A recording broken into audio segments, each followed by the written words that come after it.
Okay, section 8.8, exercise number 30. You're asked to find the Taylor series about c equals 0 for the function 1 plus x to the 1/2 times cosine x. And the instructions tell you to use the Taylor series that are given in the key idea 8.8.1.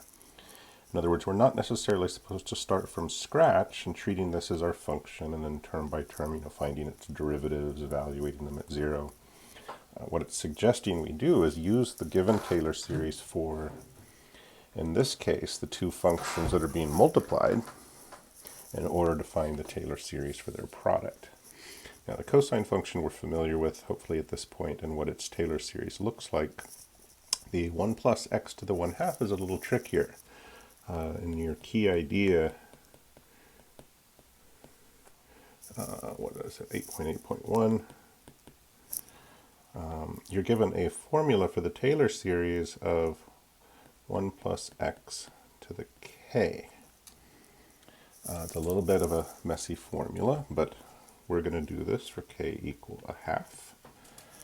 And carrying that out, so I'm going to skip a little bit of work here. You need to plug in the formula for 1 plus x to the k, substituting in k equal 1/2. And we should find that the Taylor series then for this particular function, 1 plus x to the 1/2, to be 1 plus 1/2 x minus 1/8 x squared plus 1/16 x cubed plus 5, 128 x to the 4th, and so on.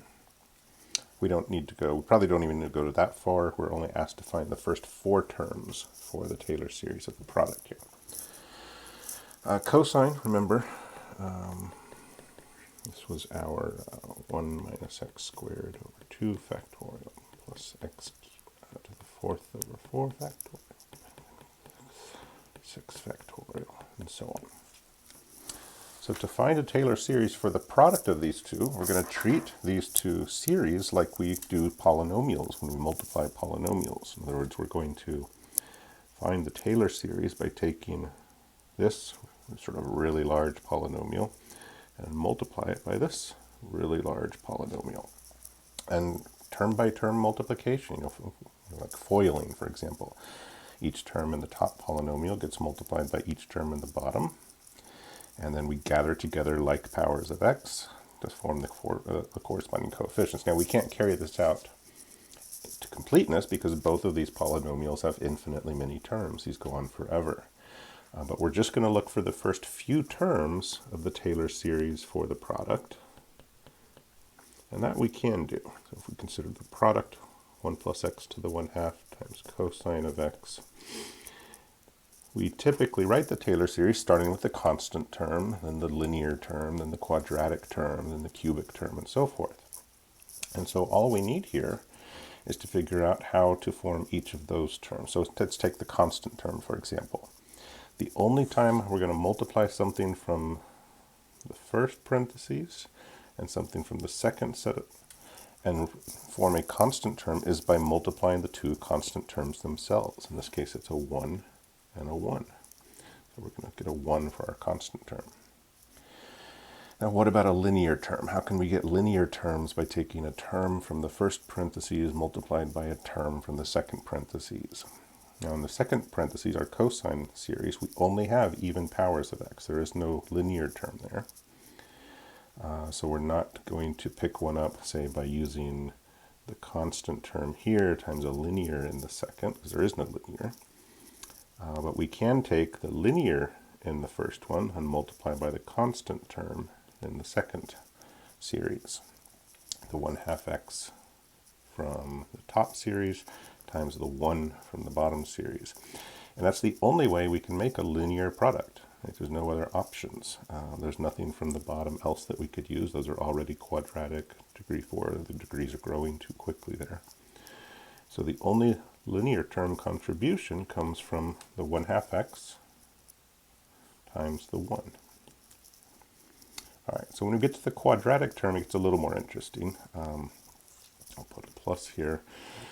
We can form quadratic terms in now two ways. Again, if all the terms were present, there'd be three ways actually. We could multiply the constant term on the top by the quadratic term on the bottom, or the linear in the top times the linear in the bottom, but that one we don't have. We don't have a linear in our bottom series. Or we can take the quadratic term on the top multiplied by the constant term on the bottom. So normally there'd be three ways to form a quadratic term. There's only two in our instance. We can take the minus x squared over 2 factorial coming from multiplying our 1 on the top times the minus x squared over 2 factorial on the bottom, or minus 1/8 x squared on the top times our constant term 1 on the bottom. There's going to be more here, but let's just rewrite this. So far we have 1 plus 1/2 x. Now what is our quadratic? We take an x squared out of here, and we have 1/2 minus 1/8. And 1/2 minus 1/8 is minus 5/8. So we get minus 5/8 x squared. And then we move on to our cubic term. So how can we form cubic terms? Same game. We go back up to our two expressions and look for the different ways we could multiply two terms to get something of degree 3. And in this case, it's getting a little messy up there with all of my arrows and circles, but we can take the linear on the top times the quadratic term on the bottom. And the only other way is then the cubic on the top multiplied by the constant term on the bottom. It's the only way to form degree 3 terms. So the first product was give us a minus 1/4. That's 1/2 times 1 over 2 factorial x cubed. And then minus 1/16 x cubed coming from the cubic on the top times the constant term of a 1 on the bottom. We'll rewrite this again. 1 plus 1/2 x minus 5/8 x squared. And then when we combine these two terms, we have a minus 1/4 plus 1, that was a plus 1/16 up here. This is a plus sign. Plus 1/16 is, let's see, minus 3/16, I guess, x cubed. And certainly we could keep going, right? We could then move on to the degree 4 terms and so on, but the instructions here did just ask us to only find the first 4 terms of the Taylor expansion. And so we have found those first 4 terms. And you'll be able to do something similar to this for exercise number 29. Might be a little bit easier because you're working with e to the x and sine x, both of which have two very simple Taylor series expansions given back in the key idea 8.8.1.